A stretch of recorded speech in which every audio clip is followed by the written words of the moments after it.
اگر تم دوسروں سے محبت، درویش کی مثال ایسی ہے کہ خالی ایک جاہل صاحب منصب جو درندگی کرتا ہے، جو عشق صرف رنگ اور روپ کی، جب بیمار کی قضا آتی ہے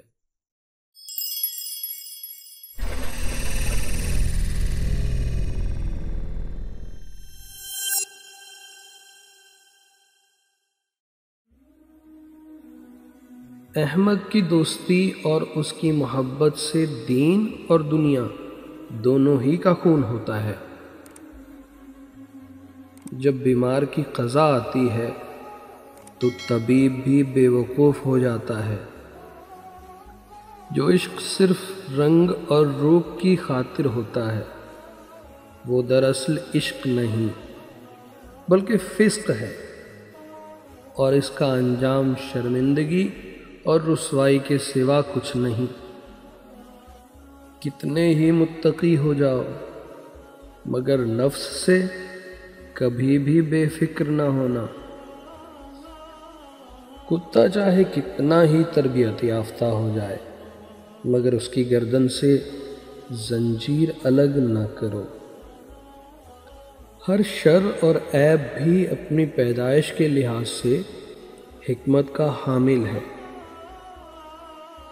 رات کو سو جانے کے بعد قیدی قید خانے کی تکلیف سے اور بادشاہ اپنی سلطنت اور دولت کے احساس سے بے خبر ہو جاتے ہیں۔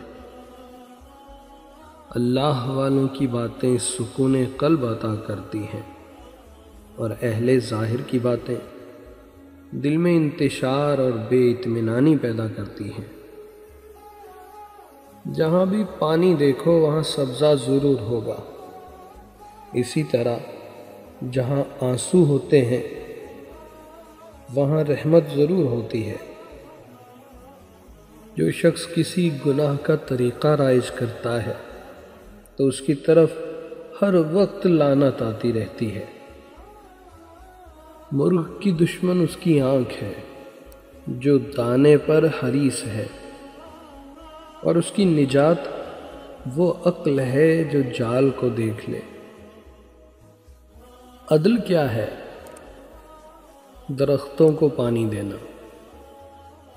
اور ظلم کیا ہے؟ کانٹوں کی پرورش کرنا۔ خواہش کے سانپ کو ابتدا میں ہی مار دینا چاہیے، اگر دیر کرو گے تو یہ بڑھتے بڑھتے اژدھا بن جائے گا اور پھر تمہارے قابو سے باہر ہو جائے گا۔ حرص تجھ کو اندھا کر کے محروم کرتی ہے اور ابلیس تجھے حرص میں مبتلا کر کے اپنی طرح مردود کرتا ہے۔ جس شخص کا مزاج فاسد اور طبیعت بیمار ہوتی ہے وہ کسی کی تندرستی پسند نہیں کرتا۔ نفس کو دنیا والوں کی تعریف اور خوشامد بہترین لقمہ معلوم ہوتا ہے۔ ایسے لقمے کو مت کھاؤ کہ یہ آگ سے پر ہے۔ درویش کی مثال ایسی ہے کہ خالی گھڑا ہے جس کا منہ بند ہے۔ دریا میں کیسا ہی طوفان بپا ہو وہ اس میں ڈوب نہیں سکتا، اس کے اندر میں بے حوثی کی ہوا ہے جو نفحہ الہی ہے۔ شہوات و آفات کا کوئی سمندر ایسے بے حوث انسان کو ڈبو نہیں سکتا۔ عالم کا کمال کیا ہے؟ عالم کا کمال یہ ہے کہ وہ اپنے جہل سے واقف ہو۔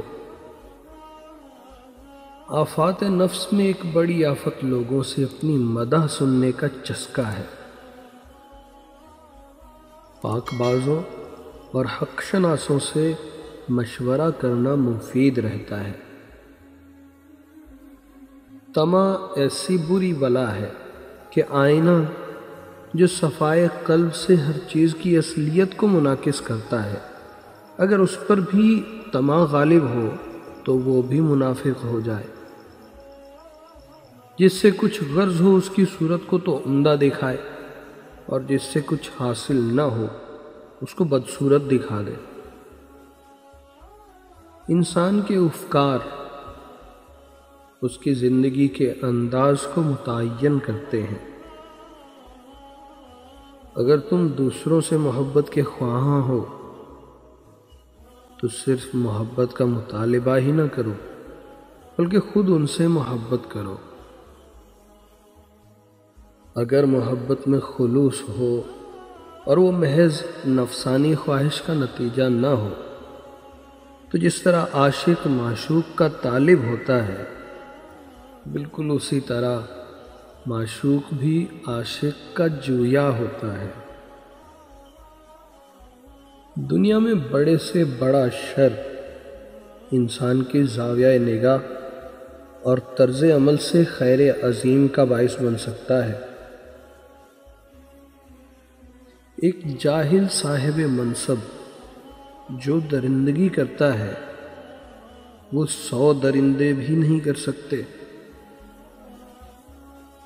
افکار اور الفاظ کا باہمی تعلق چھلکے اور مغز کا سا ہے۔ مغز کے اوپر چھلکا ضرور ہوتا ہے مگر چھلکا جتنا زیادہ اور سخت اور غلط ہوتا جاتا ہے اتنی ہی مغز میں کمی آتی جاتی ہے۔ جس شخص کے اپنے اعمال حیوانوں جیسے ہوتے ہیں وہ شریف النفس انسانوں کے بارے میں بھی بدگمانی سے کام لیتا ہے۔ اگر تو اپنے دوستوں کے ساتھ خوش رہے گا تو یہ دنیا تجھے ایک چمن معلوم ہوگی۔ جو شخص یہ کہے کہ ہر چیز حق ہے وہ احمق ہے، اور جو یہ کہے کہ ہر چیز باطل ہے وہ شقی ہے۔ پتھر موسم بہار میں بھی سرسبز نہیں ہوتا، خاک بن جا کہ تجھ سے رنگا رنگ پھول کھلے۔